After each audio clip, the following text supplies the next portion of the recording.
우리 옆에 계신 분들 인사합시다. 잘 오셨습니다. 잘 오셨습니다, 여러분. 너무 반갑습니다. 자, 오늘 말씀의 제목이 무엇이죠? 흔들리는 배에서 네, 그렇게 읽을 줄 알았어.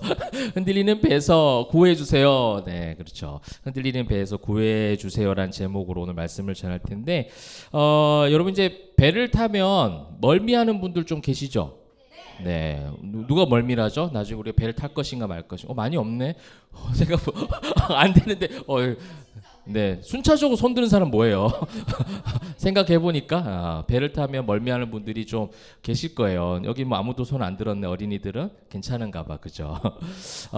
이 멀미가 이제 나면 이제 아무래도 막 여러 가지 증상이 있죠. 그 중에 이제 구토 증상이 나고 하는데 제가 찾아봤어요. 멀미가 나서 메스꺼움과 구토가 발생하는 이유는 위장에 연결된 부교 감신경이 과다하게 흥분하면서 아세틸콜린과 히스타민이 지나치게 많이 나오고 이런 신경 모르겠다 무슨 말인지 그죠?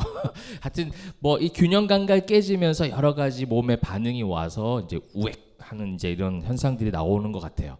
자, 오늘 제가 이제 멀미 이야기로 이제 좀 시작을 했는데 지금 27장 우리가 읽은 본문은 배가 아주 극단적으로 지금 흔들리고 굉장히 심각하게 지금 그런 상황 가운데 있는 지금 그런 상황입니다. 그래서 오늘 제가 제목에 흔들리는 배라고 표현한 거예요. 흔들리는 배에서 이제 나중에 그 배는 파선하기까지 이릅니다. 이제 그런 상황 가운데 멀미가 육체적 멀미도 좀 많이 났을 것 같아요. 많이 났을 것 같은데 오늘 본문을 보다 보면 약간 영적 뱃멀미까지 약간 느껴질 정도로 굉장히 바울이 힘겨운 싸움들을 하게 되어집니다.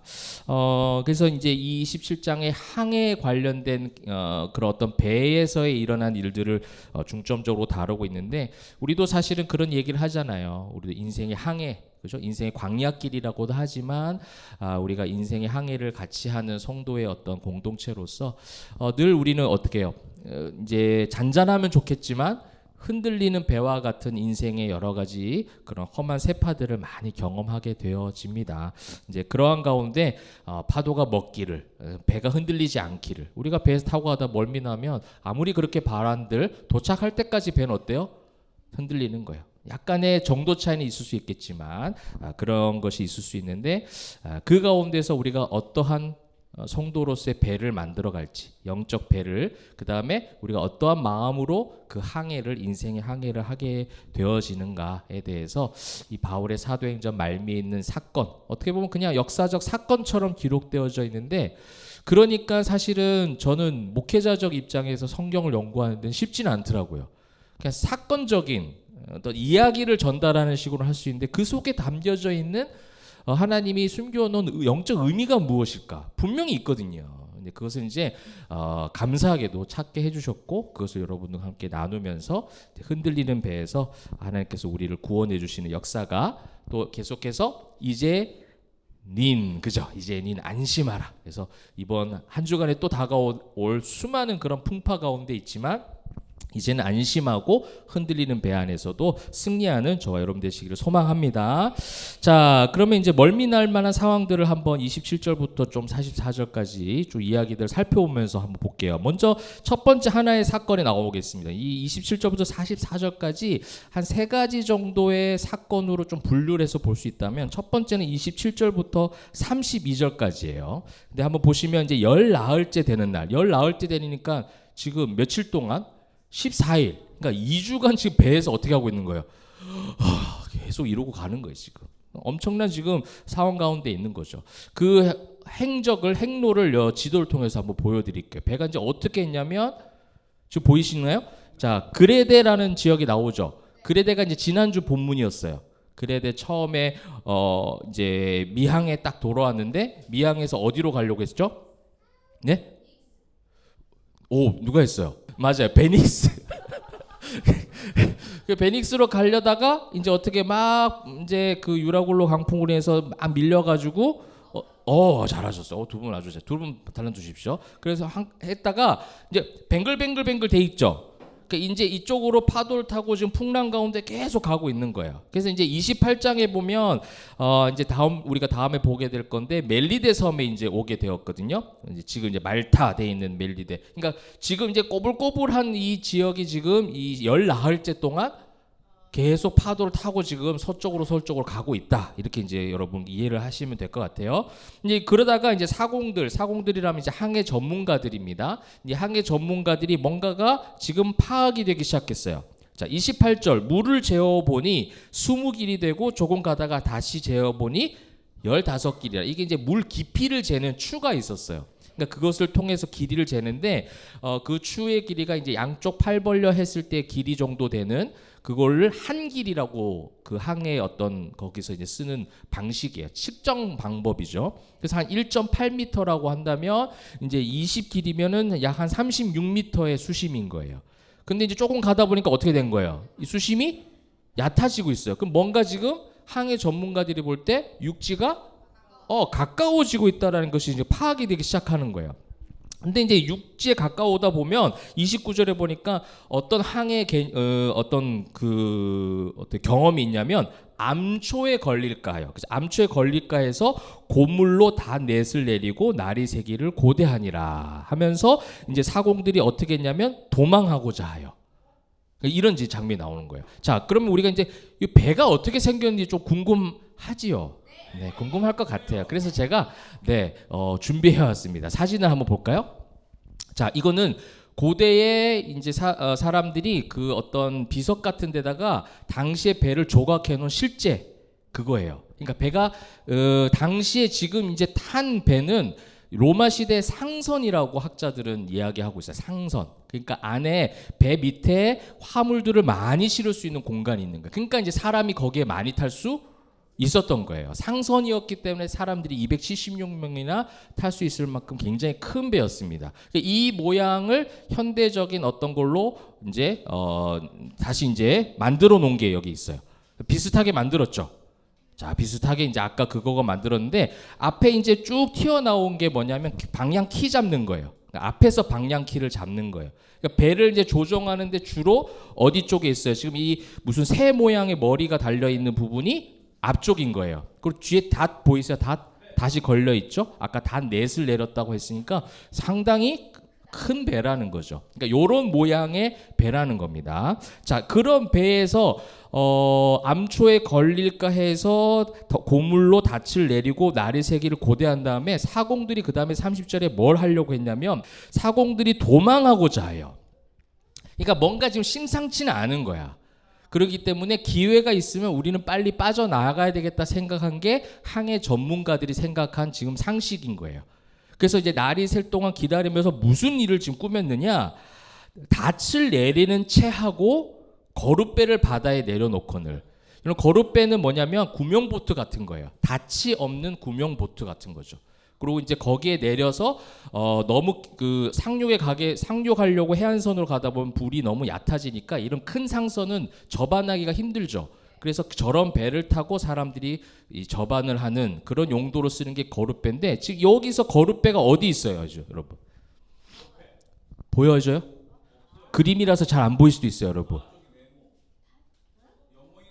여러분 거룻배를 내린다고 했을 때 상식적으로 이렇게 얘기해 봅시다. 앞, 중간, 뒤라고 생각했을 때 거룻배를 내리는 위치는 어디일 것 같아요, 상식적으로? 그렇죠, 중간이죠. 그래서 지금 거룻배가 어디 있어요? 중간에 좀 있잖아요. 근데 지금 닻을 내린 곳은 어디예요?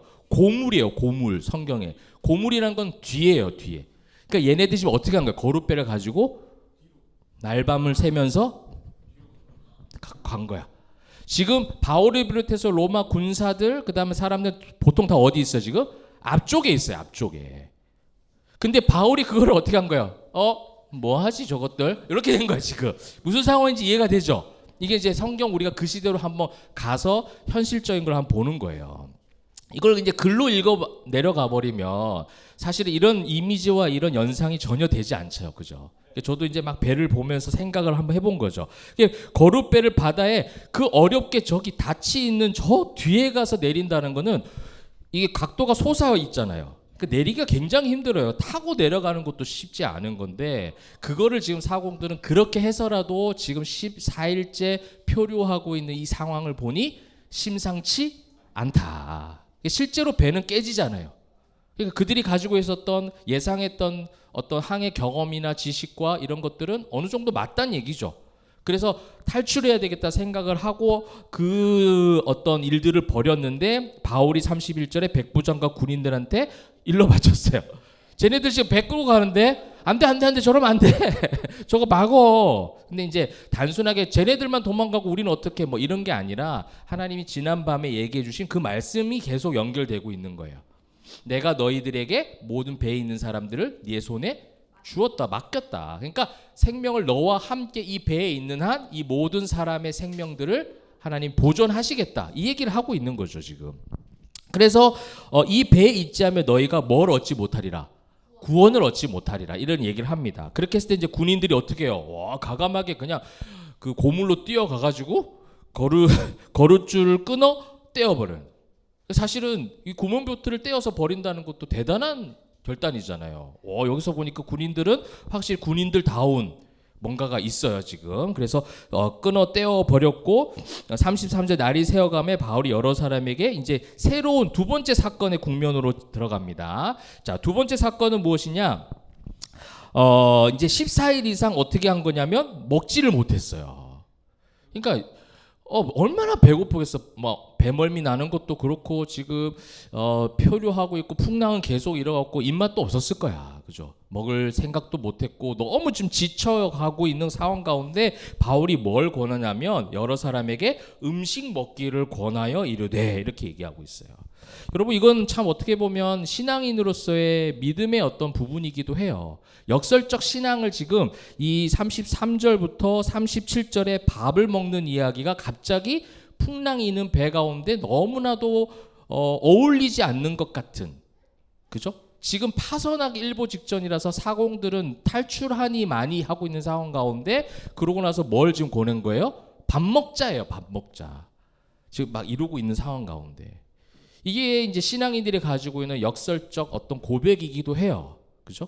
이런 풍랑이 있는 인생의 어떤 험한 세파 가운데서도 이 어떤 평안한 고백이죠. 그러니까 이건 또 이 33절과 37절은 구속사적인 어떤 관점에서 예수 그리스도를 향하고 있는 이 흔들리는 배에서 제가 구해주세요라는 제목을 정했는데 나중에 제가 다 얘기하겠지만 이 구원과 직결되어 있는 사건이거든요. 지금 구원하심에 직결되어 있는 사건이에요. 그 구원하심과 관련된 본문이라는 것을 가르쳐주기 위한 떡을 떼서 밥을 먹는 지금 사건이 이 배 위에서 일어나고 있는 거예요. 예수님께서도 그런 적이 있었잖아요. 굉장히 비슷해요. 유사해요. 한번 보세요. 먹지 못하고 줄인 지가 오늘까지 10나흘인데 음식 먹기를 권한다. 너희 뭐를 위하는 것이요? 34절 구원을 위하는 거죠. 또 구원에 대한 부분이 또 나오죠. 그러면서 35절에 마치 예수님께서 옛날에 하셨던 것들이 연상되어지는 듯한 어떤 기록적인 기법이 나와요. 떡을 가져다가 모든 사람 앞에서 하나님께 축사하고 떼어 먹기를. 이제 예수님께서 오병이어 사건 연상이 되잖아요. 그죠? 이 물고기 5 오병이어. 떡 5 물고기 2. 그죠? 항상 나는 이게 그죠? 물고기 고기를 좋아해가지고 고기가 더 많았으면 해서 그런지 맨날 물고기 5하고 막 이렇게 얘기해. 그래야 딱 어울린데 빵 2개면 딱 맞는데 그죠? 그죠? 빵이 더 반찬이 적잖아. 그래서 좀 나는 안 어울리긴 한데 어찌됐든 간에 그때도 예수님께서 축사하시고 사람들이 5,000명이 먹고도 12바구니가 남는 엄청난 역사가 일어났는데 어떤 기적적인 사건을 넣으면서 예수님이 생명의 떡이시다 이걸 가르쳐주기 위한 사건이었죠. 그러니까 그런 어떤 구속사적 관점에서도 많이 연결되어 있는 어느 하나의 사건이 갑자기 이 풍랑 있는 사건 가운데 삽입이 되어 있습니다. 그러니까 어쩌면 신앙적인 역설적 고백들을 담고 있는데 여기에 대해서 더 깊게는 이제 그 다음 사건까지 이야기하고 한번 나눠볼게요. 자, 그 다음 이제 그렇게 다 먹고 나서 38절부터 44절까지 세 번째 사건이 나오는데 여기서 이제 배가 파선합니다. 결국은 배가 파선하는 거예요. 자, 배부르게 먹고 밀을 바다에 버려. 이제 많이 먹을 대로 먹었어요. 배를 채웠어요. 그 다음에 이제 먹을 수 있는 양식들을 어떻게 해요? 바다에 버렸어요. 배를 가볍게 해요. 배를 가볍게 하는 이유는 이제 거룻배가 없어요. 그죠? 아까 제가 말씀드린 힌트가 있죠. 이제 상선이니까 암초에도 걸릴 수 있고 해안선에 접안을 하기 위해서는 얕은 물가로 가야 되기 때문에 배가 좀 올라가야 돼요.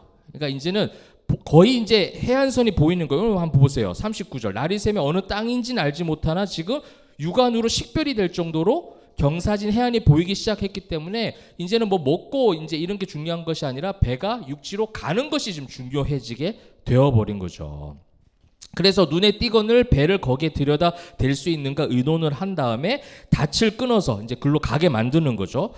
버리는 동시에 키를 풀어서 늦추고 돛을 달고 바람에 맞춰 해안을 향하여 들어가는데 두 물이 합하여 흐르는 곳이 있는 거예요. 이게 약간 이제 우리식으로 하면 완전 똑같은 그건 아닌데 이순신 장군 다 연상이 되시는군요. 약간 이순신이 그거를 약간 전략을 삼아서 물이 울돌목 그죠? 또 은글못이란다. 울도목 그죠? 이게 소용돌이 쳐서 배가 서로 돌게 부딪히는 그런 어떤 영화의 장면도 있는 것처럼 물론 완전히 똑같은 기호와 상태는 아닌데 어쨌든 간조와 만조가 이렇게 만나게 되면 이렇게 물이 내려가는 것 또 들어오는 것 이것이 만나면 그 만나는 지역에 바닷물이 센 거예요. 이제 근데 이제 배가 이미 열 나흘째 풍랑 가운데 지내다 보니까 많이 약해져 있어, 약화돼 있어. 조금만 건드리면 거의 부서질 것 같은 상황. 그러니까 사공들이 탈출하려고 했겠죠. 이제 그런 상황 가운데 이제 해안을 향해 들어가는데 두 물이 합해서 배가 이제 배를 걸매 이물은 부딪혀 움직일 수 없고, 그러니까 이물이 부딪힌 이물은 앞쪽이죠. 아까 키가 앞에 있었잖아요. 이게 이제 방향도 이제 못 잡는 거야. 다 부서진 거야. 앞에 부분이 부딪히 움직일 수 없고, 그 다음에 붓고 고물은 큰 물개 고물이 뒤에서 이제 받아치니까 닷 있는 부분들은 막 깨지기 시작하는 거예요. 난리가 나는 거죠. 이제 그런 가운데 갑자기 아까 굉장히 과감한 결단을 내렸던 군인들이 지금 어떤 반응이 나오는가 보세요. 그럼 죄수는 누가 있어요?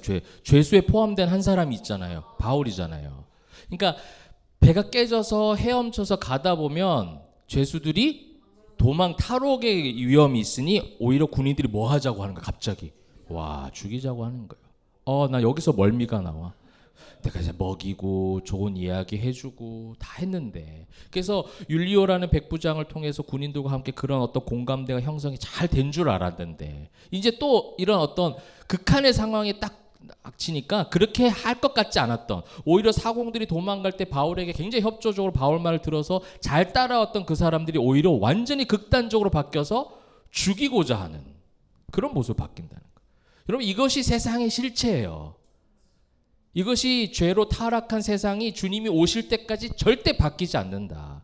그러니까 우리가 그때도 한번 그런 말씀을 전했잖아요. 세상이 달라질 것이라는 희망 점점점. 내가 보니까 점점점 되게 좋아하네. 그죠? 많이 쓰네, 그죠? 점점점. 왜냐면 제목을 되게 길게 하고 싶은데 줄여야 돼가지고, 그죠? 이게 세상이 그렇게 뭐 유토피아적으로 달라질 것이라는 희망, 이것을 품으니까 오히려 더 피곤하고 힘든 것 같아요. 어쩌면 그냥 당연한 반응이죠. 군인들 입장에서는. 왜냐하면 헤엄쳐서 탈옥에서 도망가게 되면 누가 죽어요? 군인들이 죽어요. 예전에 우리 바울이 감옥에 갇혔을 때도 기억하잖아요. 죄수가 탈옥하면 간수가 사형을 당해요. 그러니까 자기들 목숨을 부지하기 위해서 급변하는 거예요. 자신의 이익을 위해서 바뀌는 게 세상의 정체라는 거죠. 근데 감사하게도 그 율리오라는 백부장, 그 백부장의 이름을 기록을 하고 그렇게 거론을 했던 이유가 있는 것 같아. 그 사람이 뭔가 좀 달랐다라는 것을 성경은 기록하기 위해서 그냥 백부장이라고 하지 않고 율리오 백부장이라는 이름을 썼는데, 그 백부장이 바울을 뭐 하려 하여?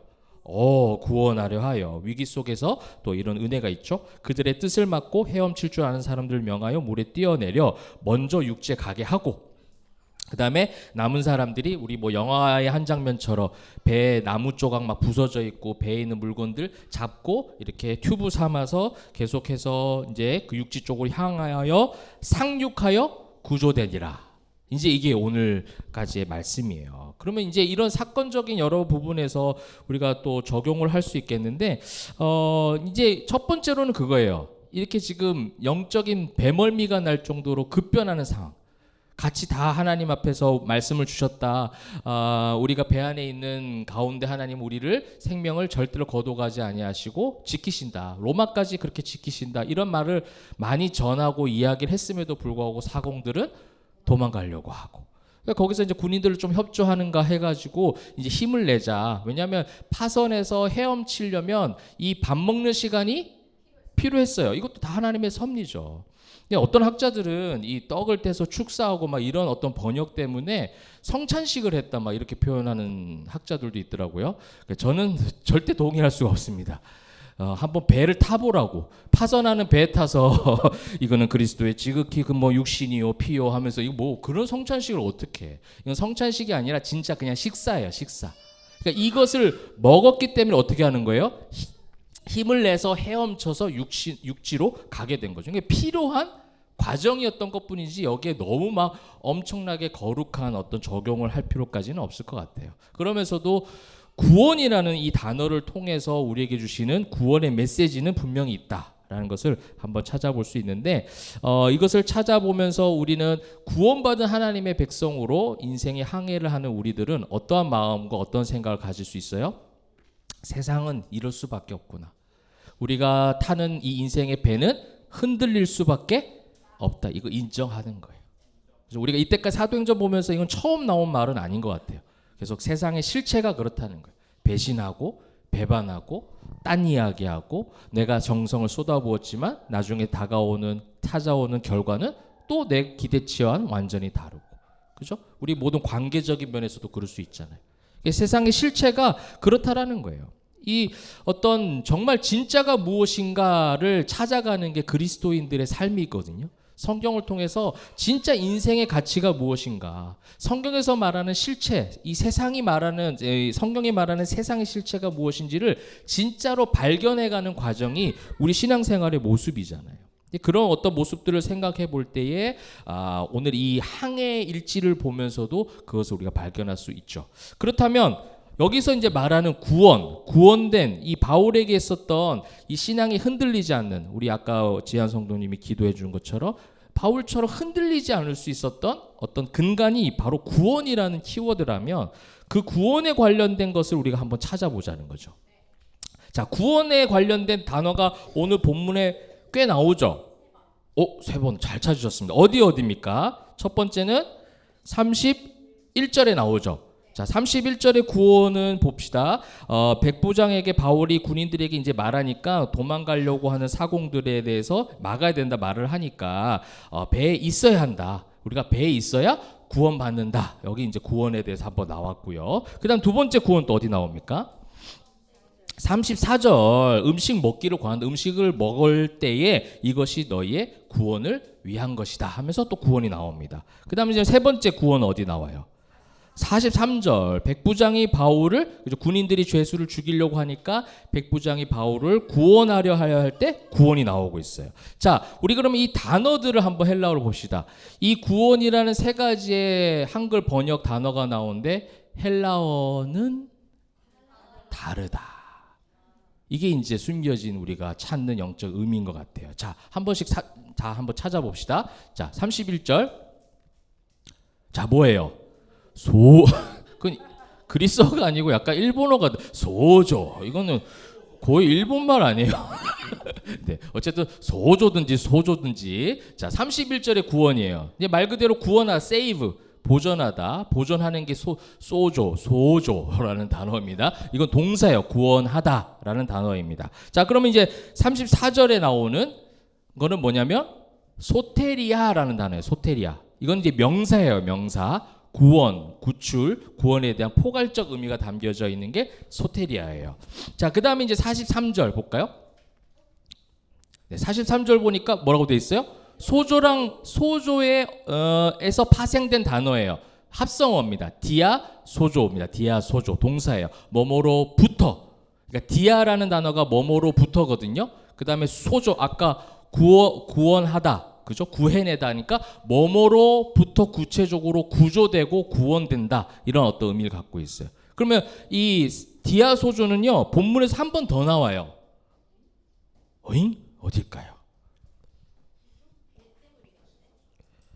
네? 몇 절? 잘했어요. 44절에 네, 구조되니라 하는 단어도 디아소조입니다. 자, 그럼 이 단어 세 가지의 다른 단어를 통해서 우리가 살펴볼 수 있는 영적 교훈이 무엇인가라고 한번 생각해 본다면, 이 소조와 디아소조가 어떻게 보면 A와 A-로 연결이 되어 있는 거예요. 비슷한 개념이에요. 소조와 디아소조.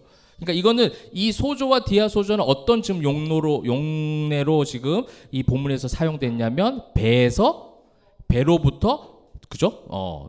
그 풍랑이 있는 배로부터 구원해내는 이런 어떤 단어로 소조와 디아소조가 사용되고 있는 거예요. 그러면 바울이 음식 먹기를 권하노니 그 음식 먹는 사건이 구속사적 관점과 연결되어 있는 하나의 이야기다라고 했을 때 여기서의 구원은 아까 뭐였어요? 소테리아라는 단어예요. 이 소테리아가 뭐냐면 명사예요. 명사죠. 그러니까 뭔가 우리가 어떻게 행해지는 구원이 아니라 주어진 거예요. 주어진.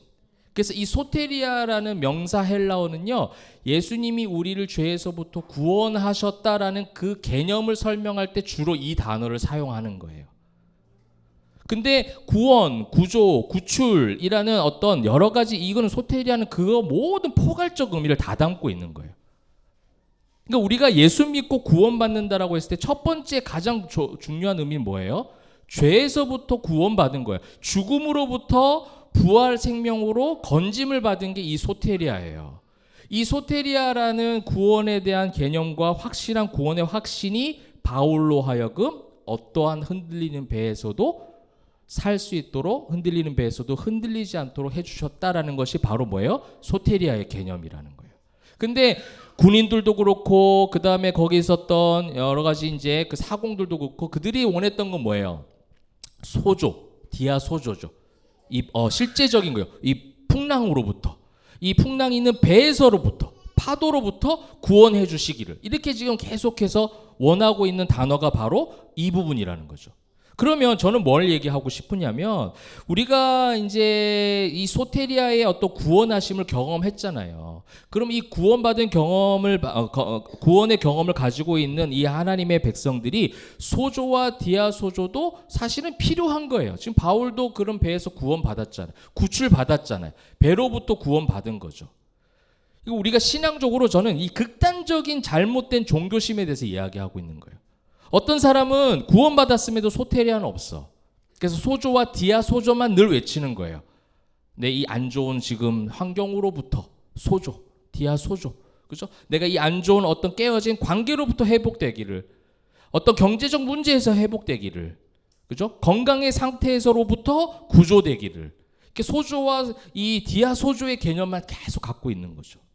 극단적으로 소테리아, 내가 죄로부터 구원받았어 라고 고백하고 그 구원에 대한 확신이 있는데 또 반면에는 이 땅에서의 삶에 대한 부분들을 너무 극단적으로 다 기복적이다라고 말하는 것도 저는 사실은 맞지 않다고 생각해요.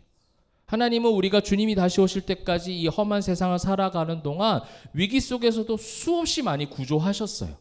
경제적 어려움에서도 구조하신 적이 너무 많고요. 그죠? 건강의 문제 가운데서도 그것을 견뎌낼 수 있도록 구조하신 적도 너무 많이 있어요.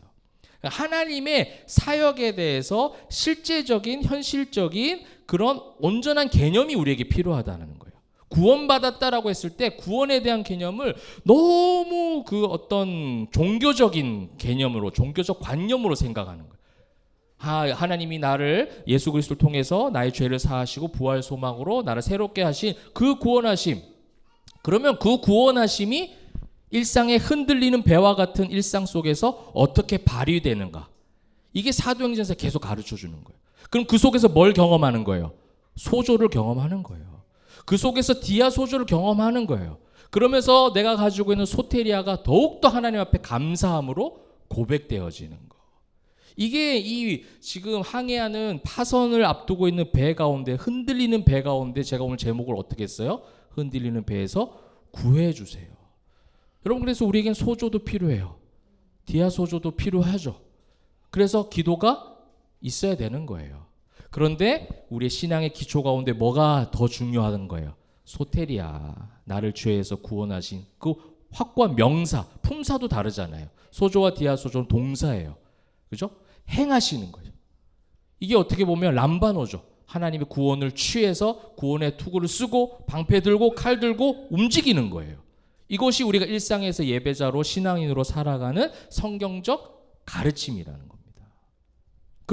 그런가 하면 이제 또 뭐가 필요합니까? 우리에게는 이 흔들리지 않는 소테리아, 하나님께서 나에게 구원하신 그 명사, 여기에 대한 것을 확고하게 확신 있게. 그래서 전날 밤에 임한 말씀. 그래서 내가 이제는 안심한다.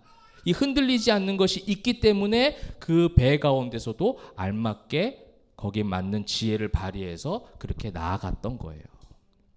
사랑하는 성도 여러분, 우리가 신앙의 성장을 이루어가는 우리 포에마 교회 요즘 성도들의 모습들이 너무 많이 보여지고 있습니다. 그래서 한 단계 더 성장한 고백이 무엇이냐? 정말 진짜 죄에서 나를 의롭게 하신 그 소테리아의 구원을 가졌다면 그것으로 그냥 관념적인 고백으로 끝나는 것이 아니라 일상에서 여러분 삶 속에서 소조, 디아소조의 축복도 있기를 소망합니다. 여러분 이건 기복적인 게 아니에요. 왜냐하면 그건 하나님이 하실 일에 대해서 기대하는 진짜 믿음이에요. 이제 그렇게 될 때에 그 소테리아가 기준이 될 때 그리 아니하실지라도 혹 내가 지금 죽는다 할지라도 괜찮습니다라는 고백은 그 균형 잡힌 신앙에서 나오는 거예요. 우리가 너무 양쪽으로 극단적으로 돼 있어요. 요즘의 시대가 제가 저도 굉장히 기복적인 걸 싫어해요. 굉장히 거부해요. 그런데 제가 이제 담임 목회를 하니까 어떤 게 생겼냐면 우리 성도들이 복 받았으면 좋겠어요. 제가 그런 거 농담을 얘기하죠. 기복 기도를 할 때도 있어요. 그러면서 내가 내가 왜 이렇게 타락했나 막 이러면서 그런 생각하는데 그게 아니라 오히려 균형이 잡히는 거예요. 그거를 주십시오. 그것 때문에 신앙생활 하는 겁니다라는 것은 아니죠. 그건 아닌 걸로 확실해요. 그러나 우리가 하나님 앞에서 때로는 건강해서 소조와 디아소조의 구조도 그런 구출도 하나님 허락해 달라고. 그렇죠? 그런 경제적인 그런 거로부터 그런 궁핍함으로부터 그것이 너무 힘겨워서 울고 있고 힘겨워하는 성도가 있다면 그것으로부터 구출해 달라고. 이게 구원에 대한 포괄적 개념이 이 파손되어져 가는 배 가운데 하나님께서 성도들에게 신앙인들에게 바울의 삶을 통해서 보여주시는 엄청난 귀한 가르침이더라는 거예요. 그래서 이번 한 주간에 여러분 삶 가운데 소테리아, 그죠? 확고하게 나의 어떠함으로 이루어지지 않은 나의 어떤 움직임과 의와 모든 것이 전혀 있지 않는 소테리아의 구원, 이것을 우리가 확신을 품고 그 다음에 여러분들이 학교에서 직장에서 주어진 가정에서 모든 삶은 동사잖아요. 움직여야 되잖아요. 그 움직임 속에 하나님이 구조해 주시는, 구출해 주시는 소조와 디아소조의 은혜가 가득하시기를 주님의 이름으로 축복합니다. 자, 말씀을 한번 맺으면서 오늘 정말 명확한 너무 긴 어떤 해석이 필요할 것 같지 않은 그런 말씀인 것 같아요. 이 구원하심이 얼마나 중요한가. 구원하심의 은혜로 말미암아 그 은혜를 가지고 있을 때 하나님이 때에 따라 소조도 허락하시고 디아소조도 허락하시고 그것을 통해서 하나님께 영광 올려드리고 하나님 그걸 원하시는 것 같아요. 근데 사단마귀는요 극단적으로 자꾸 치우치게 만드는 것 같습니다. 그죠? 어느 쪽으로 너무 종교심에 가득 차서 기복주의 이러면서 다 그냥 멀리하는 것 같아요. 또 어느 한쪽에서는 그 구원의 은혜보다는 삶의 환경에서 더 나아지기를 바라는 종교심으로 또 빠져 있기도 하는 것 같습니다. 흔들리는 배가, 그죠? 흔들리지만 뭐가 필요해요? 균형이 필요하잖아요. 그 균형을 우리는 이 교회라는 공동체를 통해서 이 포에마 어떤 이 항해, 우리 포에마라는 배를 타고 가는 성도라면 그 흔들리는 바에서 우리가 함께 그 균형을 맞춰가는 거예요. 그래서 이런 일이 있고 저런 일이 있지만 그러면 그 안에서 밥을 먹는다? 일상의 삶의 어떤 부분들을 해가는 거예요. 그 속에서. 여러분 제가 이제 주중에 한 성도님과 이야기를 하게 됐는데 그분과 대화 가운데 이런 이야기가 있는 거예요. 요즘에 그냥 별로 크게 옛날 같으면 흔들렸는데 요즘에 이제 좀 평범한 게 너무 평범해서 괜찮나? 뭐 이런 어떤 이야기를 하다가 함께 이제 대화하다가 찾은 게 뭐냐면 이제 그런 것 같아요. 근데 삶의 모습들은 전혀 평범하지 않아. 너무 분주하고 너무 힘들고 힘들 만한 일들, 힘든 건 아니고 힘들 만한 일들이 예전 같으면 막 무너질 만한 일들이 참 많은데 내가 지금 너무 평범해도 되나 이렇게 얘기하는 것 자체가 무엇이냐? 그게 하나님의 은혜라는 거예요. 전혀 평범하지 않아요. 배가 안 흔들리는 게 아니에요. 근데 흔들리고 있는데 평범하다라고 내가 인지하고 인식하고 느끼고 있다는 것이 뭐예요? 소테리아의 은혜가 있는 거예요. 그 속에서 하나님께서 소조해 주시는 거였어요. 아, 그러고 보니 그렇구나. 이야기하다 보니 서로 그런 거야. 아, 그게 은혜구나. 평범하지 않죠. 배는 흔들리고 있어요. 소용돌이 치고 있는 풍랑 가운데 있어요. 근데 왜 내가 평범한 것처럼 느껴지지? 이게 하나님의 은혜다. 이런 은혜가 저와 여러분 가운데 이번의 삶 가운데, 이번 한 주간 삶 가운데 계속되면 좋겠습니다. 분명히 흔들리는 배와 같이 영적 뱃멀미가 날 것 같은 그런 상황 가운데 우리는 늘 놓여져 있습니다. 근데 나를 사랑하사 죽기까지 사랑하셔서 나를 구원하신 그 소테리아를 품고 그 다음에 소조와 디아소조를 경험하면서 하나님 앞에 찬양 올려드리고 그렇게 하나님을 높여드리는, 그래서 정말 내가 하나님 은혜 아니면 한순간도 살아갈 수 없군요. 은혜를 교회에서 찬양하면서 소테리아를 경험하는 거 끝나는 것이 아니라 여러분의 가정에 가서, 직장에 가서, 삶의 현장에서 소조와 디아소조를 많이 경험하셔서 또 그것이 하나님을 높여드리는, 이것이 우리의 간증이 될 수 있는, 그래서 오직 예수뿐이다라고 고백하는 저와 여러분의 삶, 또 이번 한 주간에 우리의 모든 시간들이 다 되시기를 주님의 이름으로 축복합니다. 아멘.